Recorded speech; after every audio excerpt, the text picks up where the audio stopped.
برادران ملت اسلامی، السلام علیکم ورحمۃ اللہ وبرکاتہ۔ الحمد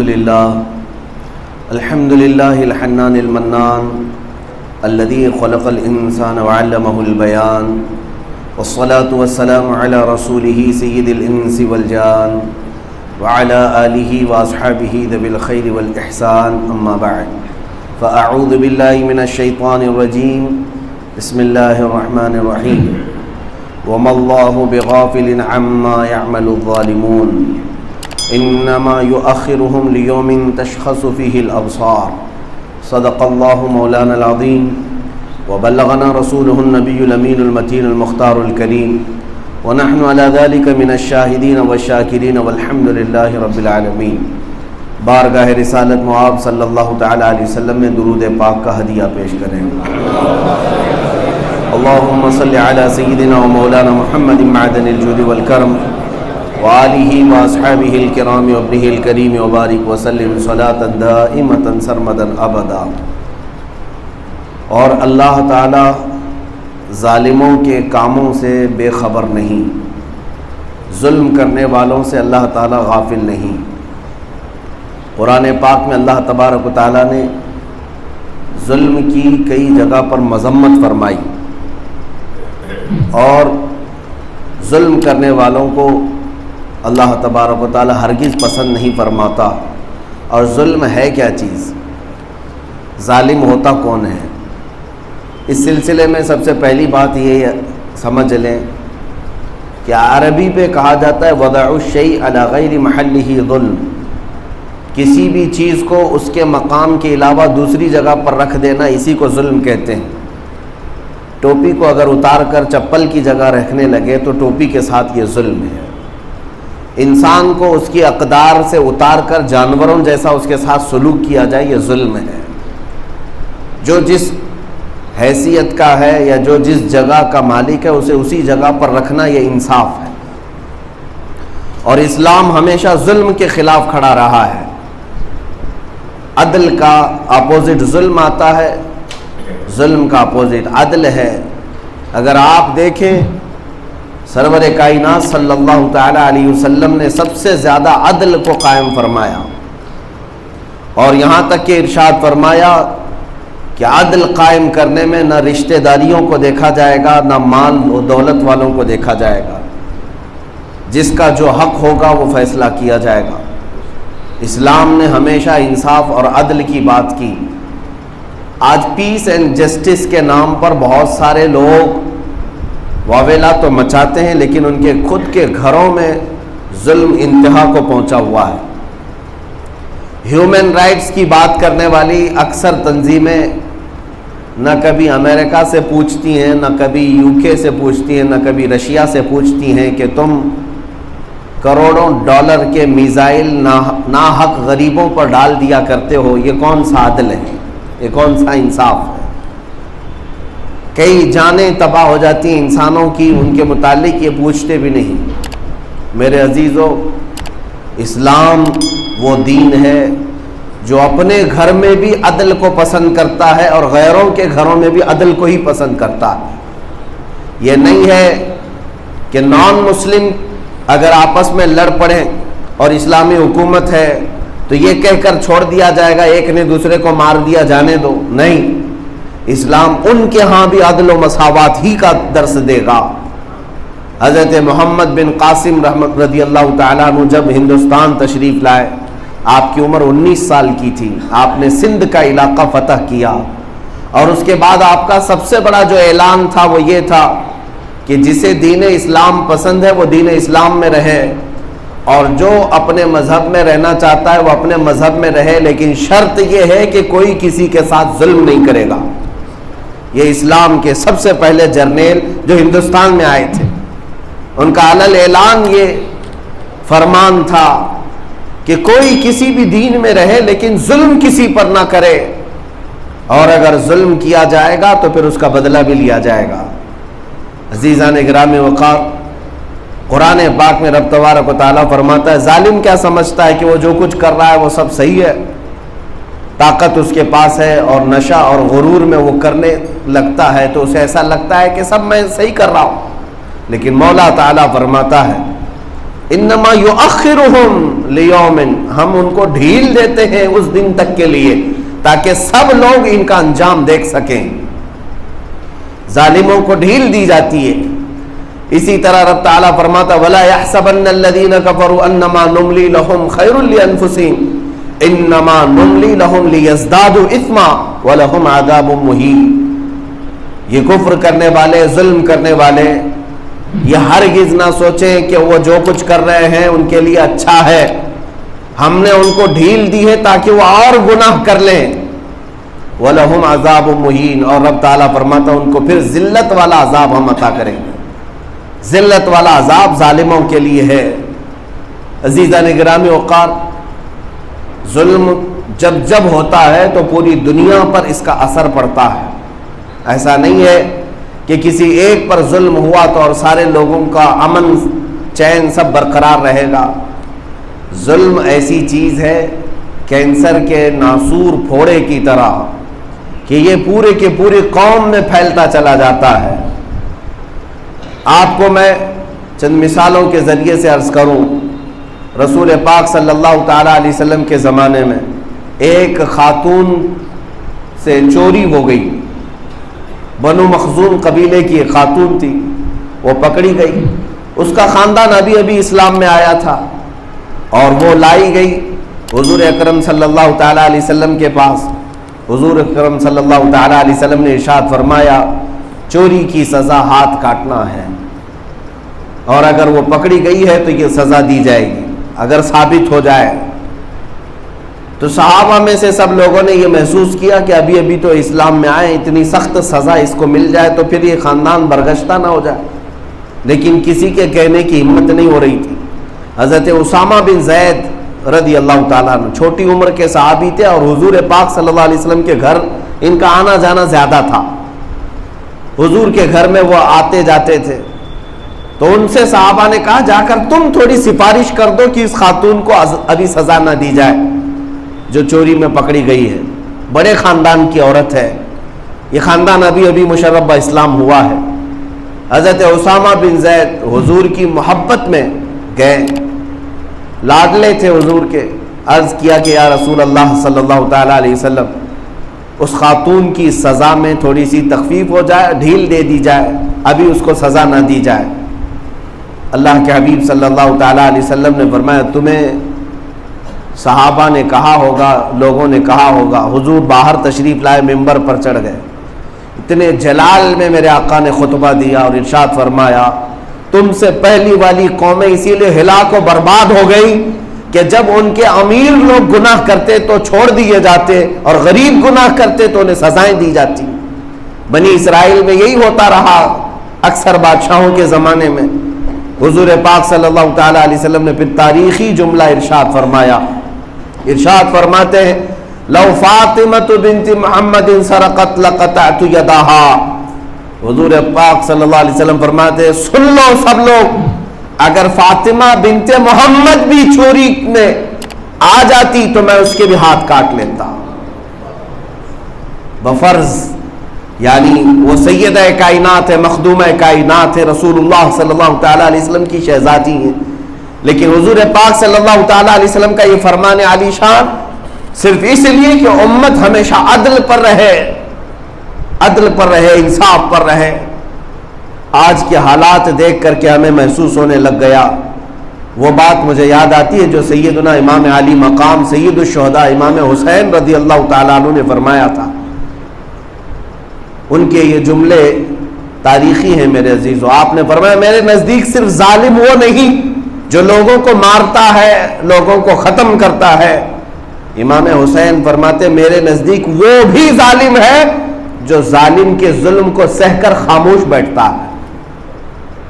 جو لوگ دیکھ کر خاموش بیٹھتے ہیں وہ خود بھی ظالم ہیں، اس لیے کہ معاشرے کو برباد ہوتے ہوئے اپنے آنکھوں سے دیکھا جا رہا ہے، سب سمجھ رہے ہیں خاموش، ارے ان کا میٹر ہے ہم کیا کریں بول کر، ان کا مسئلہ ہے ہم کیا کریں بول کر۔ یہ حالات آپ کو بھی تباہی کے دہانے پر لے جائیں گے۔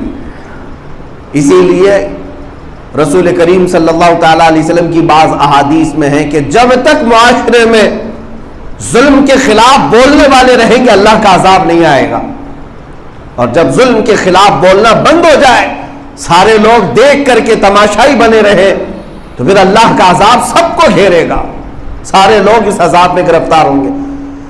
آج ہو سکتا ہے کوئی ایک ظالم تمہارے سروں پر ناچ رہا ہو، یہ ظلم کی خاموشی، چپی اگر برقرار رہی تو ہر محلے میں ایک ظالم کھڑا ہوگا۔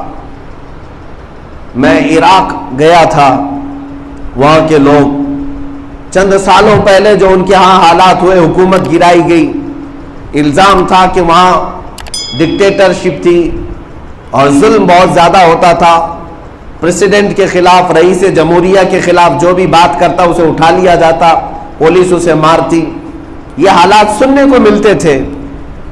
میں آپ کو بتا رہا ہوں آج سے تقریباً 10-12 سال پہلے کی، کہ یہاں حکومت گرا دی گئی، امریکہ کے زور پر، فوجیوں کے زور پر ختم کر دی گئی، اس جنگ میں لاکھوں انتقال بھی کر گئے، بے گھر بھی ہو گئے۔ بعض وہاں کے ان لوگوں سے ہم نے پوچھا جو پہلی حکومت کو پسند نہیں کرتے تھے، امریکہ کے سپورٹر بھی تھے، وہ چاہتے بھی تھے کہ تبدیلی ہو جائے۔ ایک بات میں آپ کو بتا رہا ہوں، ہم نے ان سے پوچھا اب کیسے ہیں حالات آپ کے، اب کیسے ہیں حالات؟ آپ کے چاہنے کے مطابق تو وہ ختم ہو گئی حکومت، امریکہ نے آ کر گرا دیا، ختم بھی کر دیا، پھانسی پہ بھی چڑھا دیا، اب کیسے ہیں حالات؟ تو ان لوگوں نے کہا کہ آپ کو کیا بتائیں، اس وقت تو ایک ظلم کرنے والا تھا، لیکن آج گلی گلی ایک ایک ظالم بیٹھا ہوا ہے، ہر محلے میں، ہر گاؤں میں، ہر بستی میں ایک ایک ظالم ہے، جس کے پاس پیسہ ہے، جس کے پاس مال ہے، جس کے پاس طاقت ہے، وہ غریبوں کو رونتا ہے۔ آج یہی حالات ہیں۔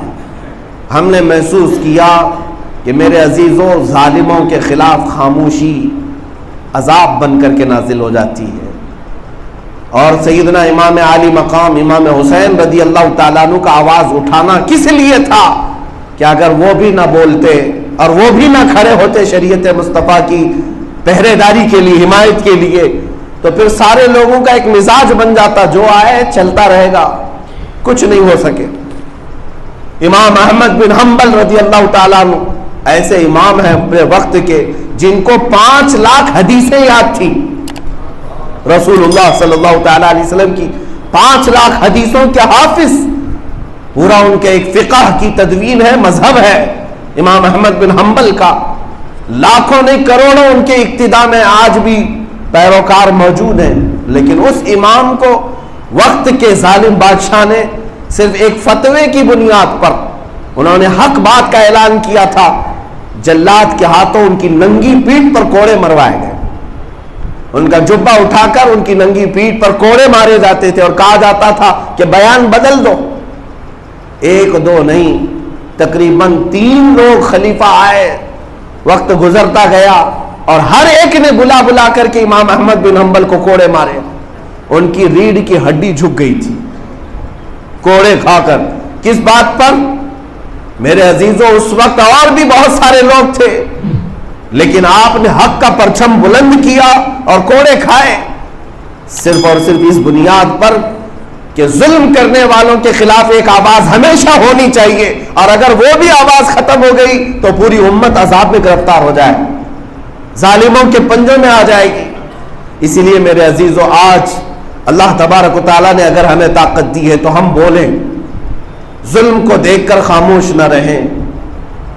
ہوگا کیا اس سے زیادہ کہ ہماری موت آنی ہے، اور وہ کسی نہ کسی دن تو آنی ہے، لیکن ظالموں کا ساتھ دینے والوں سے میں کہتا ہوں، قیامت کے دن تمہیں بھی اللہ کی بارگاہ میں جواب دینا ہوگا۔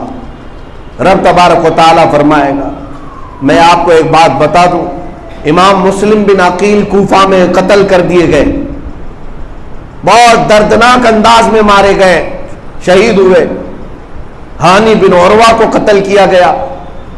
مسلم بن عقیل کو مارا کس نے تھا؟ ابن زیاد، ظالم، ہر محرم میں سنتے ہوں گے آپ۔ یزید کی فوج نے امام حسین کے ساتھ مقابلہ کیا اور ان کے بچوں کو تک قتل کیا، مارا۔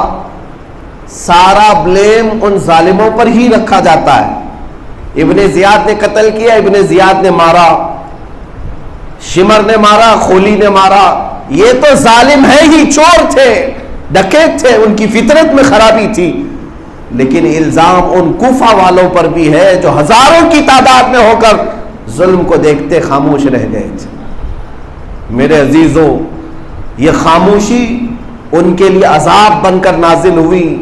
جو 22,000 لوگ تھے وہ سب کے سب قتل ہو گئے، مارے گئے، اور آج تک وہ نحوست ان کے شہر میں برقرار ہے، آج تک. اسی لیے ظلم کے خلاف اگر نہیں بول سکتے تو اسے ناپسند تو کرو. جو برا ہو رہا ہے اسے دیکھ کر خاموش بیٹھنا ایمان جانے کی علامت ہے. رسول کریم صلی اللہ تعالی علیہ وسلم نے ارشاد فرمایا، من رأى منکم منکرا فلیغیرہ بیدہ ومن لم یستطع فبلسانہ ومن لم یستطع فبقلبہ وذلک اضعف الایمان. رسول اللہ صلی اللہ علیہ وسلم ارشاد فرماتے ہیں، تم میں سے جب کبھی کوئی برائی کو دیکھے، اس میں ظلم بھی ہو سکتا ہے، تو اپنے ہاتھ سے روکو اگر طاقت ہے، اور اگر ہاتھ سے روکنے کی طاقت نہیں تو زبان سے بول کر روکو، اور زبان سے بھی روکنے کی طاقت نہیں ہے تو دل میں برا جان کر ہٹ تو جاؤ. لیکن یہ دل میں برا جاننا ایمان کا سب سے کمزور حصہ ہے. جس کے پاس ایمان کا سب سے کمزور حصہ ہے آج وہ صرف دل سے برا تو جانے گا، اور دل سے بھی برا نہیں جانتا تو اس کا مطلب ہے ایمان ہی نہیں رہا. ظلم کو دیکھ کر کے ہاں میں ہاں ملاتا رہا، برائیوں کو دیکھ کر کے وہ خاموش پہ ہنسی اور کہے لگاتا رہا، تو اس کا مطلب ہے ایمانی رخصت ہو رہا ہے. عزیزان گرامی وقار، آج لوگ ہم سے یہ کہتے ہیں کہ مولانا ایک مسجد کے ممبر سے آپ بولیں گے کیا فرق پڑتا ہے؟ تمہیں اندازہ نہیں، نہ یہ مسجد کا ممبر اور نہ یہ مائک ہلکا ہے. ہمیں اللہ رب العزت کی طاقت پر بھروسہ. جانتے ہیں ابراہیم علیہ الصلوۃ والتسلیم نے جب خانہ کعبہ کی تعمیر کی، اللہ نے فرمایا اے ابراہیم لوگوں کو حج کے لیے بلاؤ، جبکہ وہ ایسی جگہ جہاں ان کے علاوہ کوئی آبادی نہیں تھی، کوئی آبادی نہیں، کوئی گھر بھی نہیں تھا. حضرت ابراہیم علیہ السلام کو پکارنے کے لیے کہا لوگوں کو بلاؤ، وَأَذِّن فِي النَّاسِ بِالْحَجِّ، حج کے لیے لوگوں کو بلاؤ. قرآن پاک میں آیا. ابراہیم علیہ السلام نے پکارا، لوگوں کو بلایا کہ اے لوگوں اللہ کے گھر کی طرف آؤ، کشاں کشاں آؤ، خانہ کعبہ کی طواف کے لیے آؤ. حدیث پاک میں رب تعالیٰ نے ان کی آواز کو پوری دنیا میں پہنچایا، دنیا بھر کے لوگوں تک ان کی آواز پہنچائی. بلکہ یہ بھی حدیث پاک میں ہے جو اپنے ماں کے پیٹ میں تھے، جو اپنی باپ کی پشت میں تھے، جو عالم ارواح میں تھے، ان کو بھی اللہ نے ان کی آواز سنائی. جب رب تبارک و تعالیٰ قادر مطلق خود حکم فرمائے تو پہنچانا تو اس کی شان ہے. آج اگر آپ یہ سمجھتے ہیں کہ ایک مسجد چھوٹی مسجد ہے، ایک چھوٹا سا ممبر ہے، ایک چھوٹا سا مائک ہے، میرے بولنے سے کیا ہوگا، اپنی ذات پر کبھی بھی مت دیکھو، اللہ رب العزت کی طاقت کی طرف دیکھو. ہماری ہلکی زبان ہی صحیح، ہمارے جملے چھوٹے ہی صحیح، لیکن رب تبارک و تعالیٰ جب پہنچانے پر آئے تو وقت کے طاغوتی طاقتوں تک بھی پہنچائے گا، ہر جگہ پہنچائے گا. ہمارا کام ہے حق کے لیے آواز اٹھانا اور ظلم کے خلاف بولنا. عزیزان گرامی وقار، میں مختصراً اب آپ کو ہندوستان کے احوال پر بات کروں. آج جو کچھ بھی ہو رہا ہے ظلم کی انتہا ہونے چلی ہے. ہم دیکھ رہے ہیں حالات اتنی تیزی سے بدلتے جا رہے ہیں. یہ ہماری خاموشی ہی کا نتیجہ ہے، ہماری خاموشی کا نتیجہ ہے جو آج ظلم اتنا بڑھتا چلا گیا کہ علن اعلان یہ کہا جائے کہ مسلمانوں کو قتل کر دو، مسلمانوں کو مار دو. علن اعلان کوئی کہے کہ مسلمانوں سے خرید و فروخت نہ کرو، کاروبار بند کرو. گجرات کے حالات اور سخت سے سخت ہوتے جا رہے ہیں. یہ پورا جو ماحول ہو رہا ہے اس کی وجہ یہی ہے کہ تم سارے ظلم کو خاموشی سے سہتے چلے گئے. مسجدیں ہمارے سامنے توڑی جاتی ہیں، دلی کے فسادات میں مسجدیں جلائی گئی، مزارات کی چادریں جلائی گئی، مینار پر چڑھ کر کے آتنکی حملے کرتا. یہ بات اس قدر بڑھتی چلی گئی کہ میں ان لوگوں سے آج گزارش کرتا ہوں کہ جنہیں اللہ نے زبان دی، طاقت دی، منصب دیا، کرسیاں دی، تو کم از کم اپنے وقت کے اور اپنے منصب کے صحیح استعمال کے ساتھ امت کے حق میں آواز تو اٹھاؤ. کل بروز قیامت تم شرمندہ اور ذلیل ہونے سے تو محفوظ رہو گے. آج آپ کو اندازہ مرنے کا وقت ہے ان لوگوں کے لیے جن کو اللہ تبارک و تعالیٰ نے وقت میں اپنے زمانے میں بہت کچھ عطا کیا، لیکن وہ سوائے پیسہ بٹورنے اور اپنے عیش کے کچھ نہیں سوچتے۔ امت مرحومہ آج کس حال سے گزر رہی، کس کرب سے گزر رہی، اندازہ ہے؟ نبی مکرم صلی اللہ تعالیٰ علیہ وسلم تو ارشاد فرماتے ہیں کہ اگر تمہارے پاؤں میں کانٹا بھی چبھے تو اس کا درد مجھے ہوتا۔ یہاں امت کا درد کسی کو نہیں، امت کس کرب سے گزر رہی ہے۔ عزیزان گرامی وقار، یہاں پر اب حالات، یہ میڈیا ٹرائل جو چلایا جاتا ہے، کسی بھی ایک عالم کو پکڑ لو، گجرات کے ابھی 8 دن قبل ایک مرڈر ہوا، قتل ہوا، 2 نوجوان پکڑے گئے، لیکن 2-3 دن کے بعد دیدہ و دانستہ ہمارے محب گرامی تحریک فروغ اسلام کے بانی مولانا قمر غنی عثمانی کو دلی سے اٹھایا جاتا ہے، دلی سے پکڑ کر کے لایا جاتا ہے۔ ارے ابھی ATS نے پکڑ کر کے لایا ہی ہے، لیکن پورے دجالی میڈیا بھونکنا شروع کر دیا، یا آتنکوادی پکڑا گیا، دہشت گرد پکڑا گیا، مولانا پکڑا گیا، اس کا سمبند پاکستان سے تھا، فلاں تحریک سے تھا، فلاں تنظیم سے تھا، سارا کچھ تو انصاف یہی لے کر بیٹھے ہوئے، پھر سپریم کورٹ کائے کے لیے، ہائی کورٹ کائے کے لیے، سارا نظام تو میڈیا والوں کے پاس دے دینا چاہیے۔ یہ جسے چاہے مجرم بنائے، جسے چاہے دہشت گرد بنائے، جسے چاہے آتنکواد بنائے۔ آپ میں سے کبھی کسی نے سوچا کہ یہ جتنا بھونکتے ہیں ان پر کوئی کیس کرتا ہے، ان کے خلاف کوئی بولتا ہے کہ یہ کیوں ایک کمیونٹی کو باضابطہ ڈیمیج کرتے ہیں، کیوں بار بار ہماری چھوی کو خراب کرتے ہیں؟ کیا الزام ثابت ہوا؟ کیا تہمت ثابت ہوئی؟ نہیں ہوئی۔ ابھی کورٹ میں کیس چلتے رہتے ہیں، لیکن اس سے پہلے ہی یہاں پر تو ظالم بنا دیا جاتا ہے، آتنکواد بنا دیا جاتا ہے، 10 سال کے بعد پتہ چلتا ہے کہ ان کا اس میں کچھ حصہ ہی نہیں تھا۔ یہ کوئی انصاف نہیں چلتا ہے میرے عزیزوں۔ میڈیا کو ہونا یہی چاہیے کہ غیر جانبدارانہ رپورٹنگ کرے کہ الزام میں گرفتار کیا گیا ہے، دیکھا جائے گا کہ شواہد اور گواہوں کے ساتھ کیا چیز ثابت ہوتی ہے، لیکن اس سے پہلے کیا کیا بنایا جاتا ہے۔ اس کا مطلب ہے کہ دیدہ و دانستہ پری پلانڈ یہ ساری چیزیں صرف اور صرف ایک کمیونٹی کو ٹارگٹ کرنا ہے، ایک قوم کو پورے طور پر کسی گناہ میں ملوث کر کے دکھانا ہے۔ عزیزان گرامی وقار، آج جن علماء کو گرفتار کیا جا رہا ہے ایسے بھیانک الزامات میں کہتا ہوں رسول پاک صلی اللہ تعالیٰ علیہ وسلم کی ناموس پر، جنہوں نے زندگی میں قربانیاں دی ہیں اور حفاظت کا اور پہرا دینے کا عزم لے کر کے کھڑے ہوئے، اگر آج ان کو ظلمن کوئی گرفتار کرتا ہے تو میں آواز اٹھاتا ہوں، میرا حق ہے یہ۔ اس لیے میں ہندوستان بھر کے علماء، مشائخ اور دیگر ان لوگوں سے بھی کہتا ہوں کہ وقت کا انتظار کرو۔